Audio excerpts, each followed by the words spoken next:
Welcome back to Nick Lenz's Comic Corner, Classics vs. Non-Classics.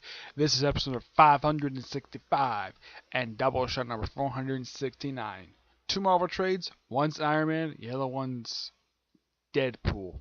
Though next episode will be, both of them will be Iron Man, and the episode I can have to be both Deadpool.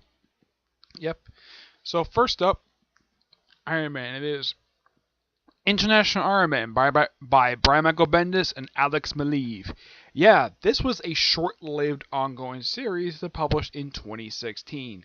Yeah, it only lasted for 7 issues, and then it got canceled and replaced with Infamous Iron Man with the same exact creative team. Yeah, all they did was simply replace the title, just same creative team. Now, how many titles did these two work together on? Well, they worked on Daredevil. They worked on this. Let's see. Infamous Iron Man and the series Scarlet. So they've worked together 4 times. I'd say this actually a really and I gotta hand it to these two particular guys. They're really good at when it comes to the artwork for the series. Working together.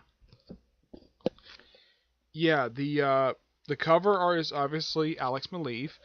Now, pretty much for the first 5 issues, it's simply put a flashback sequence between what's happening present day and what's happening in the past. The past is a 16-year-old Tony Stark interacting with the daughter of a known terrorist. Yeah, and his father, Howard Stark, who was actually his adoptive father. Thank you, Karen Gillan, for that stupid retcon. I mean, it's not as dumb as One More Day, but still. Yeah, he's very overprotective. Like, oh yeah, he's attacked by a different suspect. He can defend himself really well. Yeah, so if he's 16 in the past, does that mean in present day he's 36? Okay, I can kind of get that because, well, he hasn't really. He definitely does look the appearance of a man in his mid-30s. Also, I've got to point this out though. My friend Edgar does agree with me on this one. When they show Howard Stark in this series, for some reason, I don't know why this is, when they finally do show him in the actual comic itself, they decided to go with the look from the cinematic universe.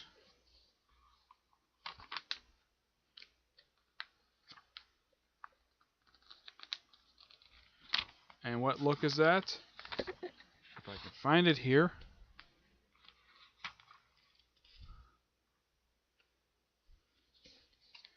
Let me present to you the portrayal of the actor who portrayed Howard Stark from Iron Man 2 and the Ant-Man Prelude. Yeah, I am not really sure why in the world that Alex Maleev did this. I mean, it's just for this mini-series, for this short ongoing series. Yeah, this was an ongoing series. And it just seems so odd that they decided to draw Howard Stark like this. Now, I should point out, though, the arc that pretty much started with issue 1, that gets wrapped up by issue 5. Yes. There is one issue in here which explains Tony Stark's, well, his mother's backstory, his actual biological mother, who is a singer. Yeah. I think her name was Amanda Armstrong, and she is apparently Tony Stark's biological mother. Oh, yeah, and his father was a jerk who she had to kill in self-defense because she tried to kill her while she was pregnant with Tony. Yeah. When you read the series, my friend Edgar, I do agree on this, it kind of feels like Bendis was hesitant and dragging his feet to finally reveal who Tony Stark's biological parents were, because the original plan was for this type of story to be told in Invincible Iron Man. Nope, just him battling bad guys. So he decided to have it told here. It's not a bad idea to do. I mean, you got plot. Also, I got to point this out, though. On the cover of this book, it looks like you have Pepper Potts on the cover, but she's nowhere in the book. But I've got to point this out, though. Now, looking at her the way Alex Maleev draws her on the cover, excuse me, she kind of looks like Gwyneth Paltrow. Yeah, the actress who plays Pepper Potts from that Marvel Cinematic Universe. Okay, it's just a cover, so it's fine. But she doesn't show up in the series. Nope, it's just Tony and Friday. They're the only ones who actually show up in all. Well, Friday shows up in a few of the issues, but Tony's practically the only person to show up in the whole series. I kind of wish. Now, I don't know if this was initially set to be a limited series, because this series was quickly canceled after only 7 issues. Of course, the last issue had the cover distinction of being a tie into Civil War II, even though the book itself had nothing to do with Civil War II. I'm not kidding. It had nothing to do with Civil War II at all. Yeah, despite the fact on the cover it says it's a tie-in, but as for the issues themselves, nope, nothing to do with Civil War II. But I gotta say, this is actually a pretty dang good series. Now, Frank Edgar has done reviews of this series, but for some reason I can't find him on his channel for some strange reason. I don't know why. Now, I know he has done them in the past, but I don't know if he deleted them or maybe he lost them at some point. I don't know. Because this series ended like almost 2 years ago. Yeah, it's been almost 2 years. And I gotta say, this was a really good series. This is also, I should point out though, the second spin-off ongoing series that Iron Man has had for himself. The first was Iron Man Legacy. The name itself comes from the frequent name dropping of the word from Iron Man 2, so why not spin off an ongoing series of that lasted for 11 issues? Okay, so you give him a second one. Canceled after only 7 issues. It's kind of like Marvel doesn't want to franchise Iron Man that much. I mean, yet they franchised the X-Men and Spider-Man, but not some of their big name characters like Iron Man. It's almost like they don't really care to promote their characters' spin-off books. But give it what you will. This is good. I would give this book a 9. I'll give this a 9.5 out of 10. It's actually pretty good. Fun series. Next up is a series that I kind of agree. This series had no reason to exist at all. Deadpool kills the Marvel Universe. Again!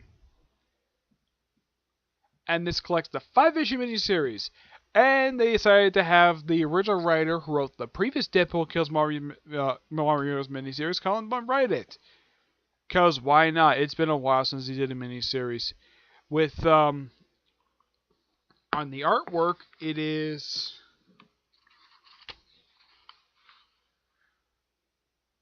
Doibleshot, which, yeah. I'm looking at the trade in here of the original miniseries. Yeah, it's the same exact creative team as the original series. I don't really know why that Marvel did this for.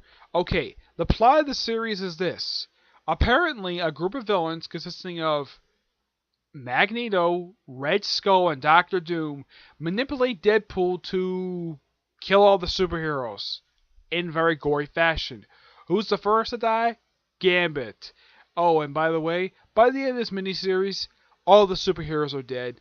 And they also threw in some of the more newer heroes, like Self, I think her name is. She's from the Uncanny Avengers series that Gary Duggan created. And they even threw in Miss Marvel, who was actually not in the original miniseries. But mostly put, they did throw in a lot of characters, and some of the sequences are very cartoonish. It's very weird. Though Deadpool does kill Red Skull, he doesn't kill Magneto for some reason. No. He lets Magneto live. He kills Doctor Doom, but he doesn't kill Magneto. It's odd. Now, I've got to ask, why in the world did this miniseries have to happen? Seriously. I mean, yeah, I get the fact Deadpool's popular, so shove out a bunch of miniseries as possible. As far as I can tell right now, I don't think there's a Deadpool miniseries published right now. No, first time in a while, I don't think there's a miniseries published, because I think the last one they published was Deadpool versus Old Man Logan. That was officially the last official one. I think there was one just recently. Let me look them up here. Oh yeah, Deadpool Assassin's next one. The last hit that did come out off the top of my head was in fact Deadpool versus Old Man Logan. Yeah, that by far was the last. miniseries they published. Well, they published it after they published this one. And since this is an Elseworld story, it has nothing to do with the Marvel Universe at all. If you're a Deadpool fan, you may want to try this out. If you found Colorbund's work, if you want to pick this up, go right ahead. By the way, the trade is not very.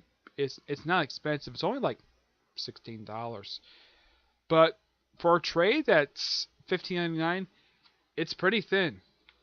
Yeah, that's the thing with Marvel. They just love shoving out a bunch of Deadpool trades. Story itself is okay. I'm going to get this book an 8.5 out of 10. It's got good artwork, though. I'm not showing off the artwork in here because it is very gory in here. I mean, more gorier than normal.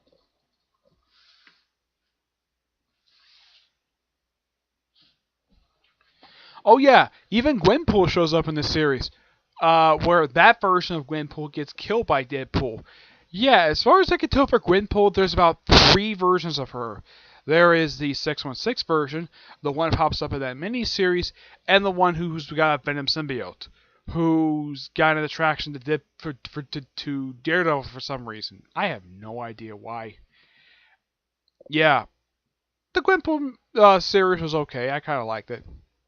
Alright, so that's it for this episode. Stay tuned for the next episode, which is episode 566, and episode 470, which I will cover the 2 Iron Man trades I just mentioned. As of this video, okay? But until we see the next video, bye.